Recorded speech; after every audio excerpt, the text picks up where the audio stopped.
Hey everybody, this is Doug from DC Best Ever, and I realized that I have not done a video about bacon, which is practically a sin because bacon is amazing and it goes with everything.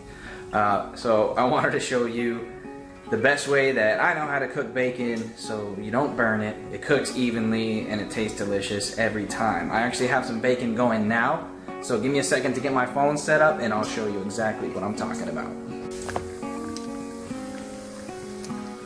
Alright, so as you see, I already got bacon going in the pan, and what I did was I took 2 strips of bacon and I cut them in half with meat scissors, which makes that job a whole lot easier. I had the pan heating to medium, but one trick that I've learned is if you put the bacon in the pan before it gets fully heated, it's less likely to shrivel up, because people normally keep their bacon in the refrigerator because that's kind of what you have to do. And if you put cold food into a really hot pan, it's gonna shrivel up. Like, what the heck are you doing to me? So if you put it in the pan while it's still warming up, then it's not gonna be in a state of shock. Now, the next thing I do is I flip it frequently.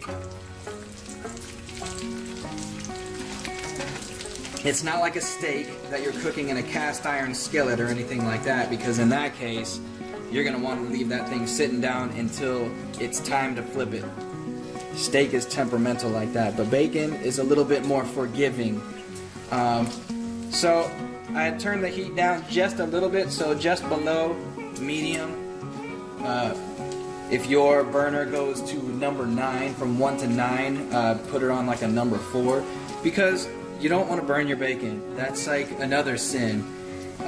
You want to make sure that bacon is cooked perfectly, and you do that by flipping it off so you can see what's going on the side that's been sitting down in the pan. And it's usually better to use a smaller pan like this and then cut the bacon in half, because what happens is, as the fat cooks down, it fills the bottom of the pan and it starts cooking the bacon more evenly, and the process goes a little bit quicker and the results are going to be closer to what you're looking for. I'm going to keep this going, and I'll probably speed this part of the video up so you can at least see the magic as it's happening, and then get to that bacony goodness even quicker.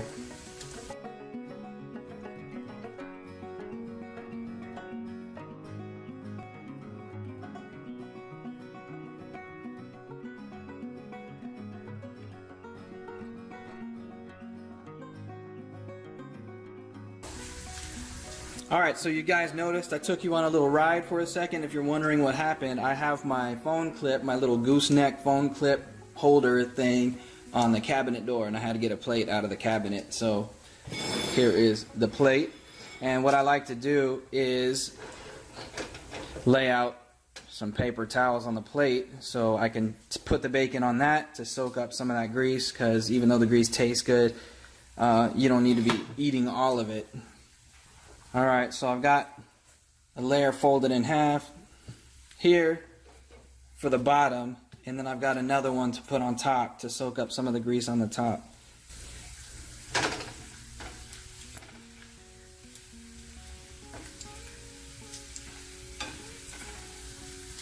Now, the other good thing about having the fat of the bacon fill up the bottom of the pan is, if you're cooking long pieces of bacon in a larger size pan, what tends to happen is the middle of the bacon will cook, and then you'll have like raw edges on the outside of the strip, and you definitely don't want that. So that's why it's another good reason to cut it in half, use the smaller pan, because you want to have it even the entire way through. Nothing like biting into a piece of raw fat. I mean, some people are into that sort of thing, but you know, that's not really my thing. I prefer it to be cooked. This doesn't have too much longer to go, but I'm still gonna speed this part of the video up until it's time to take the bacon out of the pan. So have patience.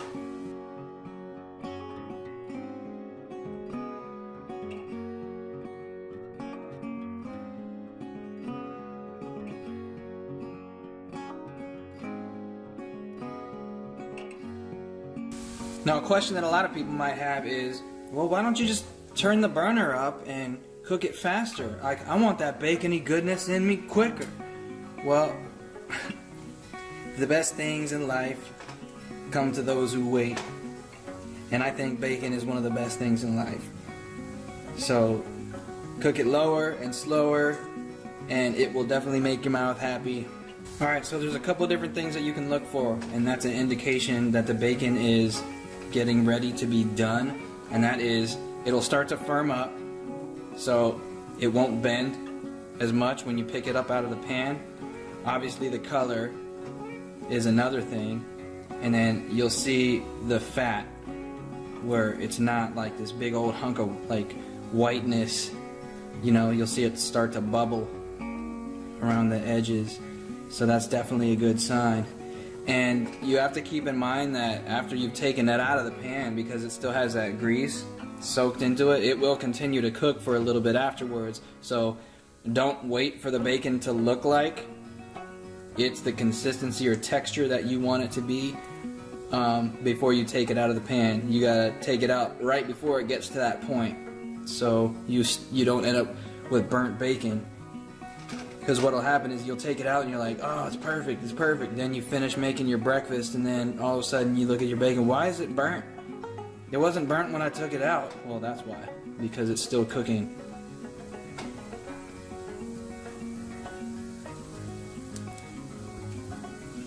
You know, and this is looking pretty good. So I'm thinking about taking it out now.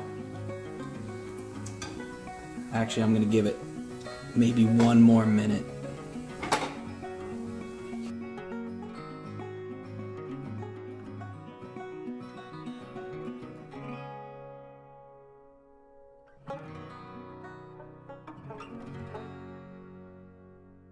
All right, let's check this out. Okay, these guys are done. So you don't want to cook them any longer than that. This will give you that nice balance between kind of soft and crispy at the same time. So now I'm going to take our plate,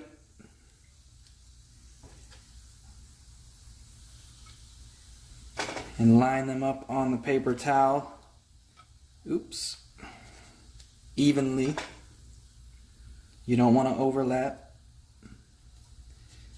Allow that paper towel to soak up as much of the grease as possible. So now, if you notice, because I put the bacon in the pan while it was still warming and not fully hot, look how nice and flat the pieces are.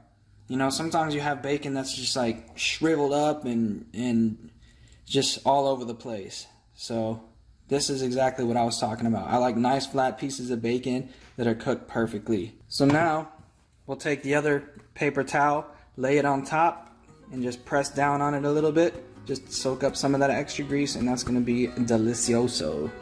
And that is it. That is how I cook my bacon. So I hope you guys enjoyed, and I'll see you in my next video. Take care.